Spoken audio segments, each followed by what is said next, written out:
हा, नमस्कार मित्रांनो. हे आहे मराठी दर्शन आणि मी आहे डॉक्टर अशोक राणा. यापूर्वी आपण वारकरी संप्रदायामध्ये विष्णू या दैवताचं जे अतिशय महत्वाचं स्थान आहे, त्यामुळे वैदिकांच्या तत्वज्ञानाचा किंवा वैदिकांच्या दृष्टिकोनाचा प्रभाव कसा पडला आणि त्यामुळे समतेचा विचार मागे पडला हे आपण पाहिलं होतं. वारकरी संप्रदायाने अनेक संप्रदायांना, अनेक धर्मांना सामावून घेण्याचा प्रयत्न केलाय. म्हणून अगदी मुस्लिम सुद्धा वारकरी संप्रदायात सामील झाल्याचे उल्लेख आपल्याला आढळतात. आपण ह्या मराठी मुस्लिम संतांवर स्वतंत्र भाग पाहू नंतर, पण ही गोष्ट महत्वाची आहे की ते आपापले धर्म सांभाळून वारकरी संप्रदायाशी संबंध ठेवत होते, विठोबाला दैवत म्हणून मानत होते. हे जे ही जी घटना महाराष्ट्रात घडली, अतिशय महत्वाची घटना आहे. त्याला कारण वारकरी संप्रदायाचं सर्वसमावेशक धोरण आहे, सर्वांना घेऊन चालणे. त्यामुळे अनेक जातीचे लोक या ठिकाणी आले आणि एक सण वारकरी संप्रदायात आहे तो वैकुंठ चतुर्दशी या नावाने प्रसिद्ध आहे.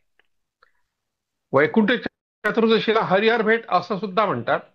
आणि कार्तिक महिन्याची जी शुद्ध एकादशी म्हणजे एकादशी झाल्यानंतरचा तिसरा दिवस म्हणजे चतुर्दशी, ज्याला कार्तिकी शुद्ध चतुर्दशी, कार्तिकी एकादशी आपण म्हणतो, ती सुद्धा शुद्ध एकादशी आहे. तशीच तिच्यानंतर येणारी तिसऱ्या दिवशी, चौथ्या दिवशी येणारी चतुर्दशी, ही जी आहे ती कार्तिक चतुर्दशी म्हणून प्रसिद्ध आहे. पण वैकुंठ चतुर्दशी तिला नाव दिलेलं आहे. आणि दुसरं एक प्रचलित नाव जे आहे ते हरिहर भेट. हे पुन्हा पुन्हा सांगण्याचं कारण असं की हे शब्द प्रचारात आहेत, पण त्या मागचा अर्थ आपल्याला माहित नाही. संत तुकारामाने या बाबतीत जो अभंग लिहिला आहे तो आपण यापूर्वी पाहिला होता की हरी आणि हर, हरी म्हणजे विष्णू, हर म्हणजे शंकर, या दोन्ही दैवतांमध्ये भेद नाही. आता हा भेद नाही सांगण्याची गरज का वाटली तुकाराम महाराजांना? कारण लोक तसा भेद पाळतात. आणि विशेषतः संत तुकाराम तर देहूचे होते, पण पंढरपूरला त्यांचं जाणं येणं होतं वारीच्या निमित्ताने. त्या पंढरपूरचे लोक त्यांना वारंवार भेटत असतील आणि पुण्याहून ते खूप दूर नाही आहे, 4-5 तासाच्या अंतरावर आज आहे. पण जेव्हा ही वारी होत होती त्याला 7-8 तास, 10 तास लागत असतील कदाचित. पण पैदलच वारी करत होते, जास्त लागत असेल.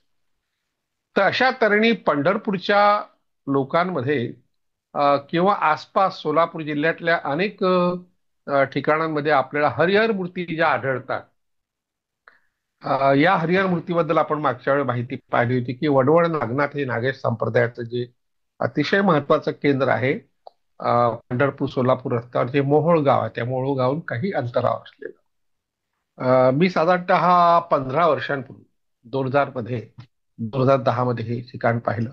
आणि तिथे मला जी एक मूर्ती दिसली की शिवलिंगावर कृष्णाची मूर्ती आणि तिला मिशा असलेला.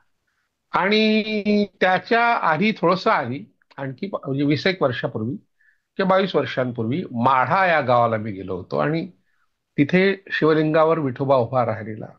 आणि त्या विठोबाच्या वक्षस्थळावर जे काही कूट श्लोक आहे तो आहे. आणि इतर जी वत्सलांछन वगैरे जी लक्षणं आहेत ती पंढरपूरच्या विठोबाच्या मूर्तीच्या वक्षस्थळावर नाही.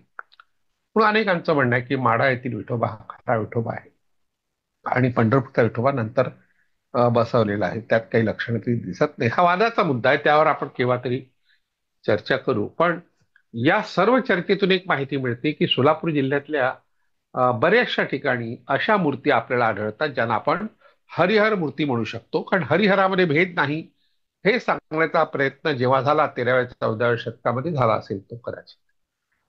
कारण तुकाराम महाराज हे साधारणतः 17व्या शतकातले, 17व्या शतकातला पूर्वार्ध जो आहे 1608, हा त्यांचा जन्माचा वर्ष आहे. आणि 1649 मध्ये गेले. फार कमी काळ त्यांना आयुष्य लाभलं.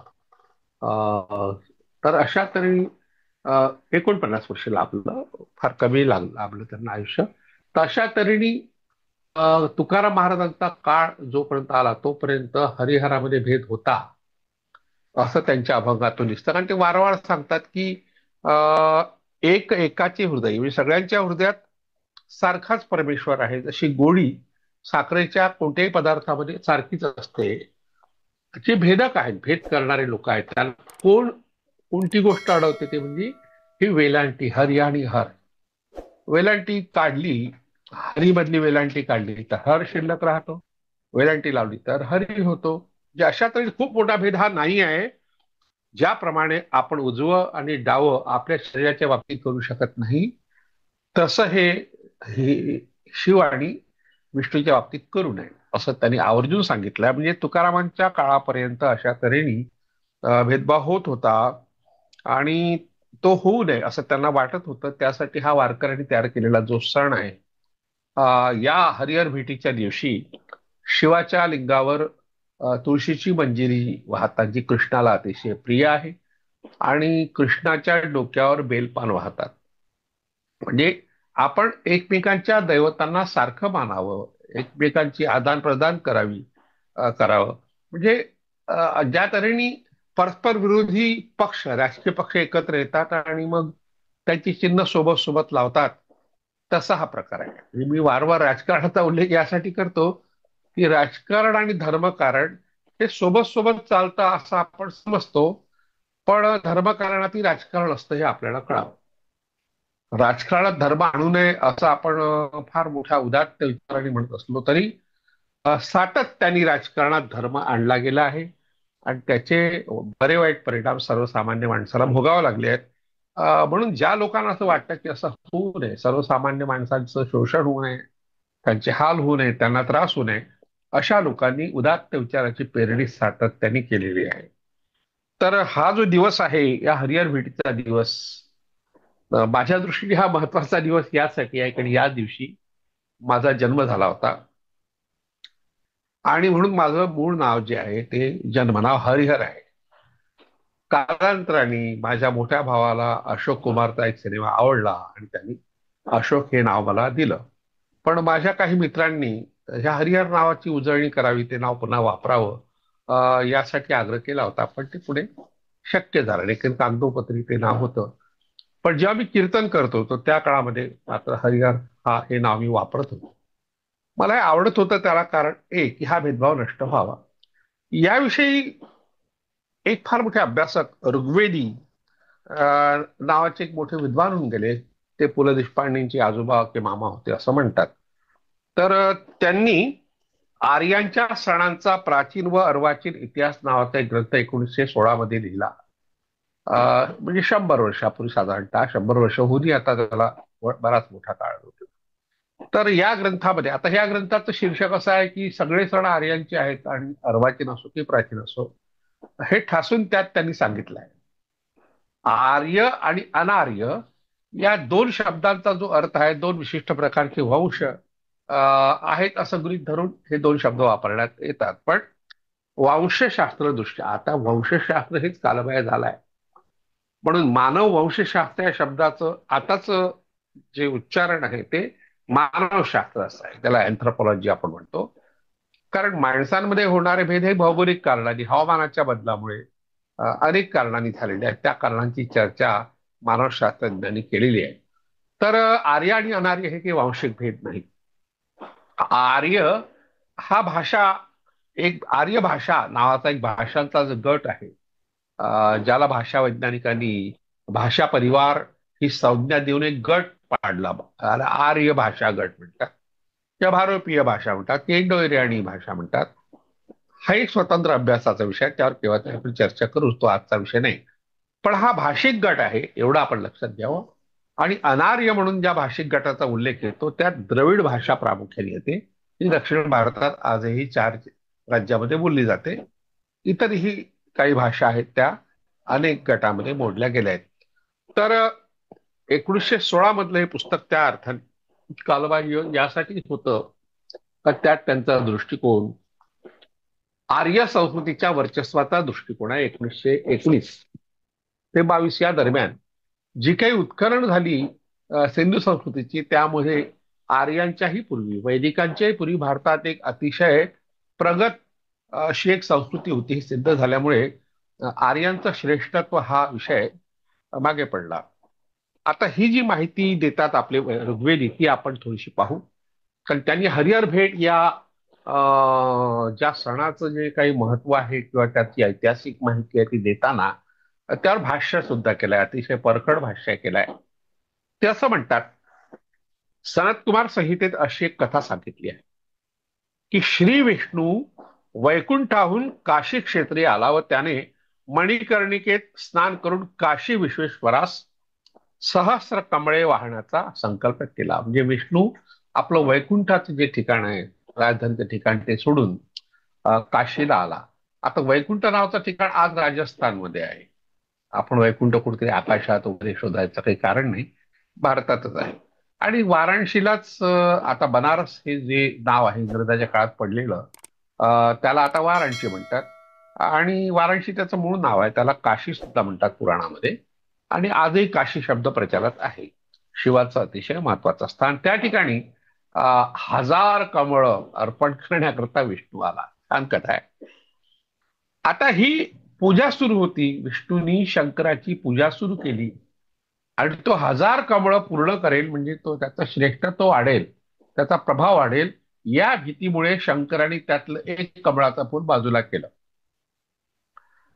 त्या शेवटचं कमळ कमी आहे, हजार कमळ त्यांनी मोजले विष्णूंनी, आणि एक कमळ कमी आहे म्हणून त्यांनी आपलं नेत्र कमळ हा डोळा काढला आणि शिवलिंगावर ठेवला. कल्पना छानच आहे. आता विष्णूच्या भक्तीला प्रसन्न होऊन मग शिवानी त्याला आशीर्वाद दिला.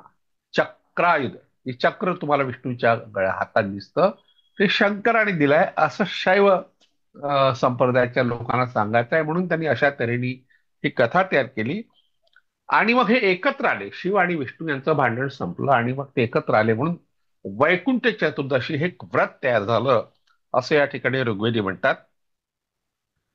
जो कोणी या तिथीस, जेव्हा ही तिथी येईल तेव्हा अरुणोदय समय शिवाची व रात्री विष्णूची पूजा करून उपोषण व्रत पाळतो त्याला वैकुंठ प्राप्ती होते असं म्हणतात. वैकुंठाला जायचं असेल, आता स्वर्गात कोण जातं? ज्यांना वैकुंठात जायचं की आणखी कैलासात जायचं हे नक्की नाही आहे. त्या पुण्यात्म्याला, जे दुष्टात्मे आहेत त्यांना तर नरक आहेच. नरकाबद्दल आपण आपली माहिती पाहिली होती, फार वेगळी माहिती आहे, त्याची पुनरावृत्ती करायची गरज नाही.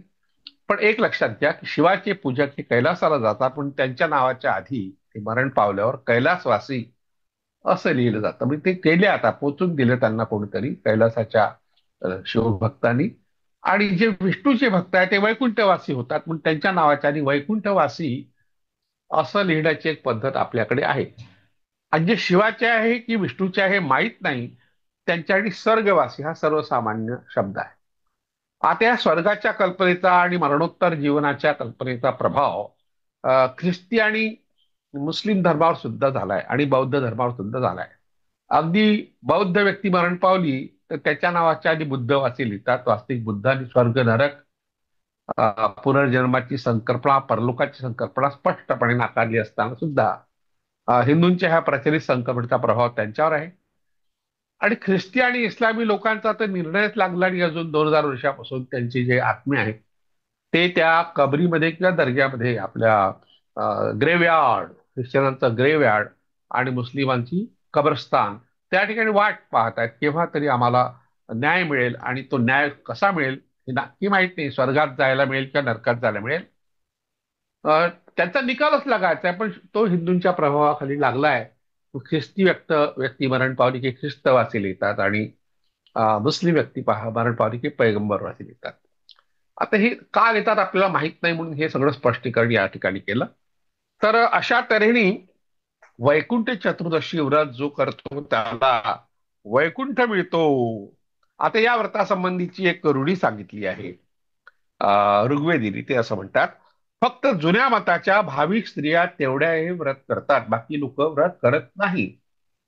स्मार्त म्हणजे स्मृतीला मांडणारे आणि वैष्णव संप्रदायाचे लोक आपापल्या दैवताची पूजा करून या दिवशी उपोषण करतात. म्हणजे इतरही लोक या दिवशी उपोषण करतात, परंतु हा हरिहरांच्या भेटीचा दिवस आहे. आता या दोन दैवतांमध्ये भेदभाव नाही असं समजणारे लोक विरळा सापडतात. म्हणजे हा भेदभाव नाही असं मांडणारे लोक तुम्हाला पाहायला मिळत नाही. ही नोंद या ठिकाणी ऋग्वेदी करतात. केवळ कथानकाकडे पाहिलं तर त्यात विशेष तथ्य आहे असं दिसत नाही. हे कथानक किती भोंगळ आहे हे त्यांना सांगायचं आहे.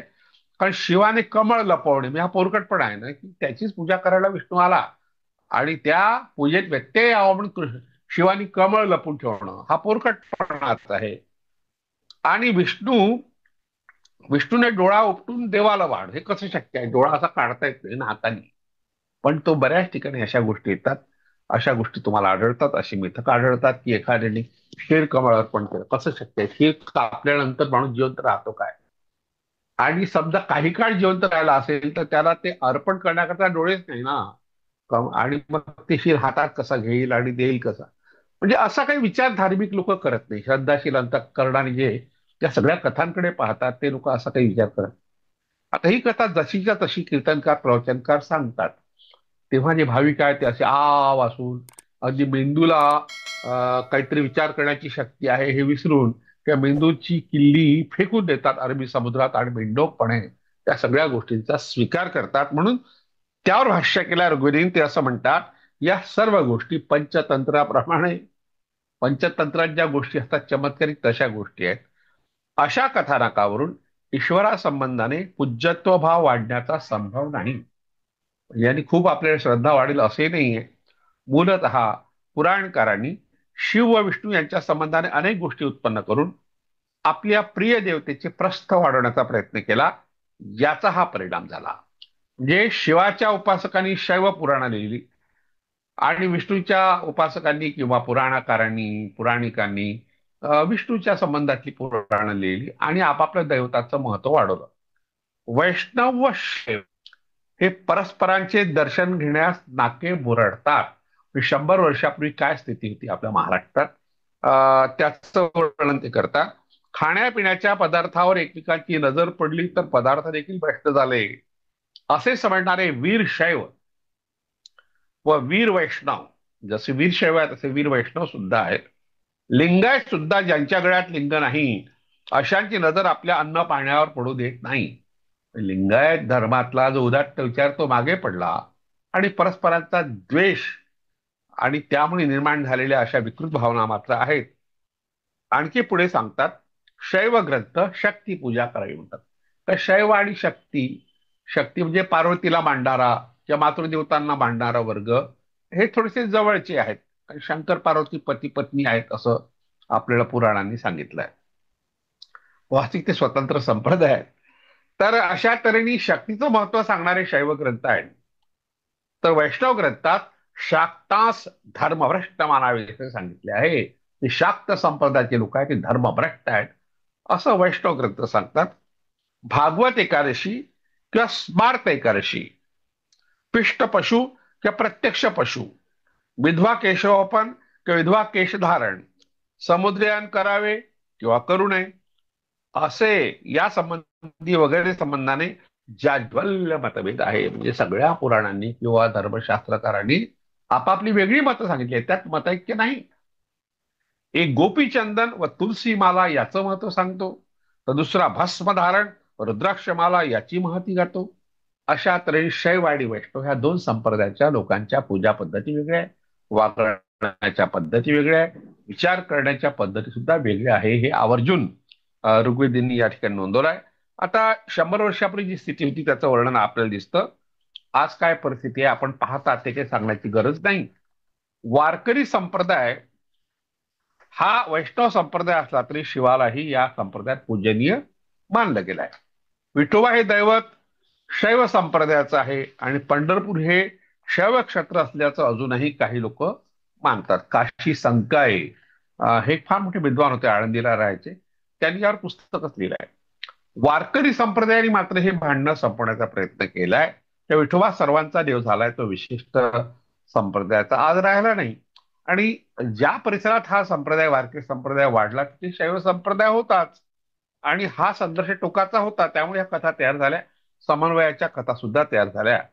उभे आडवे याबद्दल आपण मागच्या वेळी पाहिलं होतं की म्हणजे चोळी शिवली म्हणायचं असेल ती वैष्णव स्त्री असेल तर वैष्णवली म्हणते.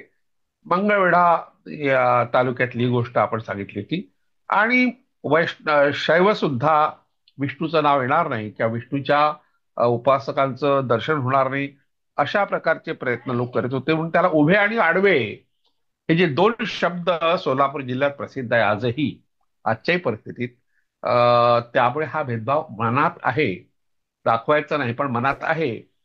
नाशिक हे अतिशय महत्वाचं ठिकाण आहे, ज्या ठिकाणी आता कुंभमेळा होणार आहे यावर्षी त्या पुढल्या वर्षी. तर त्या ठिकाणी एक शिळा आहे राम मंदिरात, आणि त्या शिळेमध्ये कुंभमेळ्यामध्ये शैव आणि वैष्णव साधूंच्या संघर्षात किती साधू मरण पावले होते त्याची नोंद आहे. शैव आणि वैष्णव एकच असतील तर मग त्यांचे आखाडे वेगळे का, त्यांच्या महास्नानाची चर्चा वेगळी का, त्यांच्या वेळा वेगळ्या का, त्यांचे तंबू वेगळे का. आता आपण 2025 मध्ये बोलत होतो आहोत, जेव्हा कुंभमेळा आता होणार आहे. याही काळात त्र्यंबकेश्वरचं जे स्थान आहे ते शैवांचं आहे, आणि नाशिक जे आहे ज्याला पंचवटी म्हणतो ते वैष्णवांचं आहे. दोघांचे स्नान एकाच वेळी होऊ शकत नाही, कारण त्या दोन्ही आखाड्यांकडे शस्त्र आहेत आणि ते केव्हा वापरतील आता नेम नाही. एकदा वापरले होते याचा पुरावा हा राम मंदिरात आहे. आज जे हिंदू मुस्लिम दंगे होतात तशाच प्रकारचे दंगे ते होते. मुस्लिम धर्म किंवा इस्लाम धर्मानंतर स्थापन झाला, आणि विशेषतः महाराष्ट्रात तो 13व्या शतकाच्या शेवटी शेवटी आला. आणि पुढल्या काळात मग मुस्लिम दंगे झाले, हिंदू मुस्लिम दंगे झाले, ते तर अलीकडे झाले. 1927 मध्ये महाराष्ट्रात पहिला मुस्लिम आणि हिंदूंमध्ये दंगा झाला, आणि पुढे अनेक दंगे होत राहिले. अलीकडे ते चालूच आहे, आणि राजकारणासाठी आता ती गरज झाली प्रत्येकाची, प्रत्येक राजकीय पक्षाची. तर अशाच प्रकारचे दंगे शैव आणि वैष्णवांमध्ये होत होते, ते संपवावे. आणि यासाठी जो प्रयत्न केला गेला तो पंढरपूरमध्ये केला गेला. पंढरपूर हे ठिकाण असं आहे की जे महाराष्ट्रात आहे आज, पण त्याला लागूनच कर्नाटकाचा भाग आहे, तो शैवांचा प्रभुत्वाचा प्रदेश आहे. आणि हाही भाग पूर्वी शैवांच्या प्रभुत्वाचा भाग होता. आधी सोलापुरात आपण गेलो तर लक्षात येईल की तिथे जे सिद्धरामेश्वर मंदिर आहे ते अतिशय महत्वाचं मंदिर आहे, आणि ते ग्रामदैवत आहे सोलापूरचं. सगळ्या प्रकारची लोक त्या ठिकाणी जातात, आणि लिंगायती जातात, आणि जे स्वतःला वीरशैव मानतात ते सुद्धा जातात, आणि वैष्णव सुद्धा जातात. तर असा हा समन्वयाचा हा परिसर आहे. तिथे संघर्ष केव्हा तरी झाला होता याचे पुरावे त्यांच्या मूर्तीशास्त्रावरून कळतात. एक आमचे मित्र आहे सोलापूरचे, विशाल फुटाणे, यांनी मूर्तीशास्त्रामधून हा संघर्ष कसा दिसतो तरी जैन आणि शाक्तांचा संघर्ष, जैन आणि लिंगायतांचा कसा झाला, पूर्वी जैन आणि बौद्धांचे संघर्ष कसे झाले याच्या कथा आपल्या दोन्ही धर्माच्या ग्रंथामध्ये सापडतात. तर असं एक संशोधन अलीकडे त्यांनी केलेलं आहे. तर हे तिथले त्याच भागातले आहे.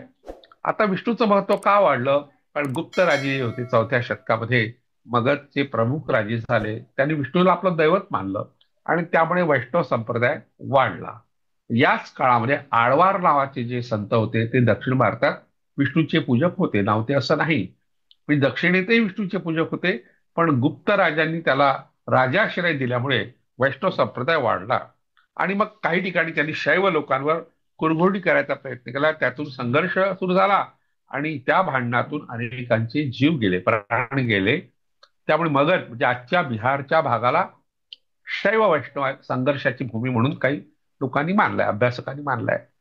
पण या संघर्षाला त्याही पूर्वी प्रारंभ झाला असला पाहिजे, आणि तो संपवण्याचाही प्रयत्न झाला असला पाहिजे. म्हणजे केवळ हा पंढरपुरात झाला, महाराष्ट्रात झाला असं नाही, तर मगधमध्ये झाला. आणि 4थ्या-5व्या शतकाच्या दरम्यान हे दोन्ही संप्रदाय वाढले, तेव्हा संघर्ष झाला आणि समन्वय झाला. त्याचं प्रतीक म्हणून बिहारमध्ये हरिहर मूर्ती मोठ्या प्रमाणात तयार झाल्या. आणि ही हरिहर जी संमिश्र दैवताची मूर्ती आहे, जसं अर्धनारी नटेश्वर नावाची मूर्ती आहे, जे शिव आणि पार्वती यांच्या ऐक्याचं स्वरूप मूर्ती रूप आहे, तसंच हरी आणि हर या दोन दैवतांना एकत्र दाखवून दोघांची वैशिष्ट्य एकाच मूर्तीत दाखवण्याची जी पद्धत आहे, तर त्याची सुरुवात कुशाण काळापासून झाली. म्हणजे वैष्णव धर्माचा प्रभाव वाढण्याच्या पूर्वी, 2000 वर्षांपूर्वी, कुशाण राजे जे होते, विशेषतः कनिष्काचा उल्लेख आपण जेव्हा करतो ते बौद्ध धर्माचे होते. त्या काळात अशा काही मूर्ती झाल्या. इसवी सनाच्या 3ऱ्या शतकातील काही हरिहर प्रतिमा मथुरेत सापडल्यात. मथुरा संग्रहालयात तिथे मस्तकं सापडतात. म्हणजे डोकं तोडलं असलं पाहिजे त्यांच्या विरोधकांनी. वाराणसी आणि लखनौच्या संग्रहात आहे, 3 ठिकाण, मथुरा, वाराणसी आणि लखनौच्या संग्रहात आपल्याला हरिहर मूर्ती पाहायला मिळतात. याच काळात एक बरीच मोठी प्रतिमा विदिशा येथे सापडली आहे. ती सध्या दिल्लीच्या राष्ट्रीय संग्रहालयात आहे. ही ऊर्ध्वलिंग अवस्थेत आहे. ऊर्ध्वलिंग अवस्था म्हणजे काय, यावर आपण स्वतंत्र चर्चा करू केव्हा तरी. अशीच एक हरिहर प्रतिमा पाटणा संग्रहालयात आहे. ती ऊर्ध्वलिंगी असून उजवीकडील हातात त्रिशूळ म्हणजे खंडित झालेला आहे तो, आणि माळा. तर डावीकडे शंख आहे आणि दुसरा हात चक्र पुरुषाच्या डोक्यावर आहे. हे विष्णूचं वैशिष्ट्य आहे.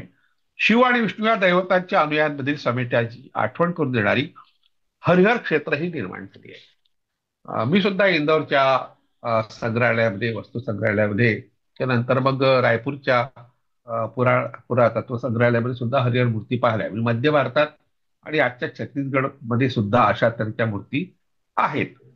तर जे हरिहर क्षेत्र आहे त्याची माहिती आपण पाहू. बिहारमधील सोनपूर नावाचं जे गाव आहे, तिथे बाबा हरिहरनाथ मंदिर हे शैव वैष्णव संघर्षाचं केंद्र असावं पूर्वी केव्हा तरी, म्हणून त्याला हरिहर क्षेत्र हे पुढे नाव दिलं गेलं. बिहारची राजधानी पाटणा या गावापासून 5 किलोमीटर अंतरावर उत्तर दिशेकडे गंगा आणि गंडकी नदीच्या संगमावर वसलेल्या सोनपूर या गावाला प्राचीन काळी हरिहर क्षेत्र या नावाने ओळखलं जात असे. भारतात अशी 4 हरिहर क्षेत्र असल्याची मानलं जातं. त्यापैकी एक हे आहे. येथे भरणारी यात्रा सोनपूर मेला या नावाने प्रसिद्ध आहे आणि ती महिनाभर चालते. म्हणजे हरीचेही पूजक आणि हराचेही पूजक एकत्र येतात. गावगड्यात लागणारे सारे साहित्य इथे मिळते, त्यामुळे लोक मोठ्या प्रमाणात शेतकरी येतात. आणि हे असं हरिहर क्षेत्र दक्षिण भारतात सुद्धा आहे. दक्षिण भारतातल्या हरिहर क्षेत्राची माहिती आपण पाहू. कर्नाटकातल्या शिमोगा जिल्ह्यात तुंगभद्रा नदीच्या काठावर हरिहर या नावाचे गावच आहे. या क्षेत्राचं प्राचीन नाव गुहारण्य असं होतं. याविषयी एक आख्यायिका प्रचलित आहे. पूर्वी एक फार मोठं अरण्य असून त्यात गुहासूर नावाचा राक्षस राहत होता. ब्रह्मदेवाच्या वराने तो उन्मत्त झाला. मी ब्रह्मदेव अशा तऱ्हेने राक्षसांना वर देतो असं मानलं गेलंय. ऋषीमुनींना त्रास देणं आणि त्यांच्या यज्ञांचा विध्वंस करणं हे त्याचं नित्य कर्म होतं. त्याच्या छळाने देव त्रस्त झाले. आता ब्रह्मदेव हा देवांचाच गुरु, आणि तरी देवांना तो त्रास द्यायला लागला. त्यांनी शिव आणि विष्णू या दोघांकडे गुहाच्या विरुद्ध गाऱ्हाण नेलं. शेवटी ब्रह्मदेवाकडे न जाता शिव आणि विष्णू यांच्याकडे गाऱ्हाण नेलं देवांनी. मग शिव व विष्णूने त्यांचा संयुक्त रूपात अवतार घेतला, एकत्र आले आणि गुहासुराचा वध केला. शंकर आणि विष्णूचे उपासक एकत्र आले, एका असुराला संपवलं. त्या संयुक्त रूपावरून त्या क्षेत्राला हरिहर हे नाव प्राप्त झालं. आणखी एक ठिकाण कर्नाटकात आहे. कर्नाटकातल्या होयसळ वंशातील बल्लाळ राजाने इथे एक मंदिर उभारायचं ठरवलं. त्यासाठी त्यांनी जक्कड आणि डंकण या 2 पितापुत्र स्थापत्य विशारदाची योजना केली. त्यांनी विशाल कमळाच्या आकाराचे 64 खांबावर आधारित असं एक मंदिर तयार केलं. बल्लाळ राजाने हरिहर यांच्या संयुक्त रूपाची मानवी उंचीची मूर्ती बनवून तिची मंदिरात स्थापना केली. मूर्तीचा डावा भाग जो आहे तो हरीचा म्हणजे विष्णूचा आहे, आणि जो भाग हराचा म्हणजे शंकराचा आहे. हर मूर्तीच्या मस्तकावर रुद्राक्षांचा मुकुट असून हातात त्रिशूल आहे. हरिहर मूर्तीच्या वरच्या हाती चक्र आहे. हरिहर मंदिराजवळ ते एक छोटस देवीचं मंदिर दाखवतात, पण त्यात मूर्ती नाही. मंदिराच्या ईशान्य भागात एक विशाल शिवलिंग आहे. तुंगभद्रा नदी मंदिराच्या मागूनच वाहते. इथे तुंगभद्रा नदीत ब्रह्मतीर्थ, भार्गव तीर्थ, नृसिंह तीर्थ, चक्र तीर्थ, ऋणमोचन तीर्थ इत्यादी 11 तीर्थ आहेत असं सांगतात. याच मंदिरात आद्य शंकराचार्य यांचा अन्य मतांच्या पंडिताबरोबर वाद झाला आणि त्याच्या शेवटी आचार्यांचा अद्वैत सिद्धांत हेच वेदाचे खरे रहस्य आहे असा विचार, त्रिवार उच्चार हरिहर मूर्तीने केला. म्हणजे हरिहर मूर्तीने त्यात भाग घेतला, स्वतः निर्णय देऊन दिला, अशा प्रकारची आख्यायिका इथले लोक सांगतात. असं भारतीय संस्कृती कोशाच्या 10व्या खंडात पृष्ठ 291 वर म्हटलंय. तीर्थक्षेत्रामध्ये त्या स्थानांची माहिती देणारे स्थान महात्म्य असतात.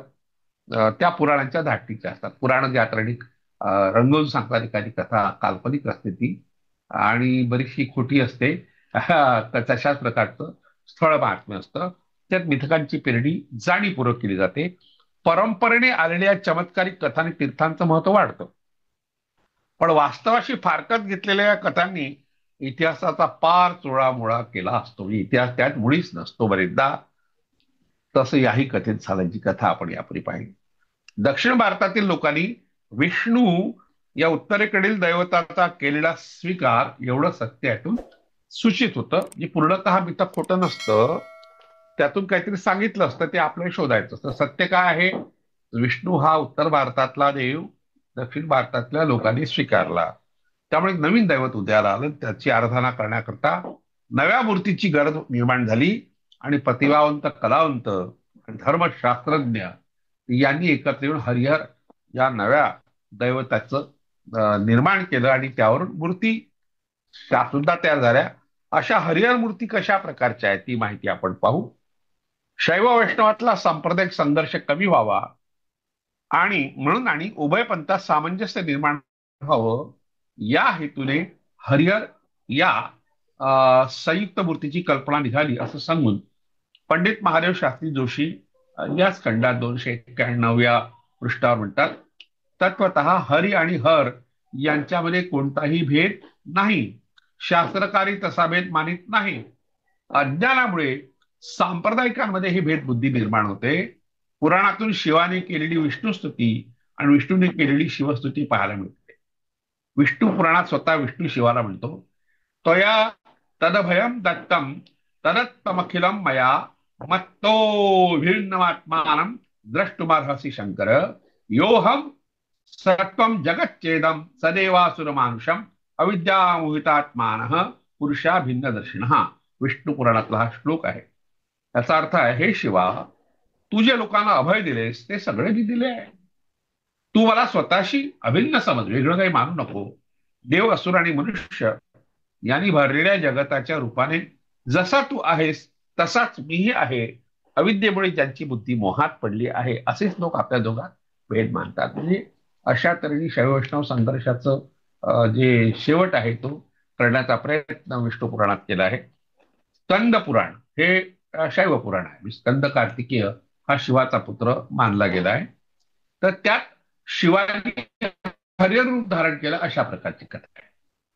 एकदा शिवभक्त आणि विष्णुभक्त यांच्यामध्ये विवाद उत्पन्न झाला तर शिवाने अद्भुत रूप धारण केलं. अर्ध्या अंगाने शिव आणि अर्ध्या अंगाने विष्णू झाला.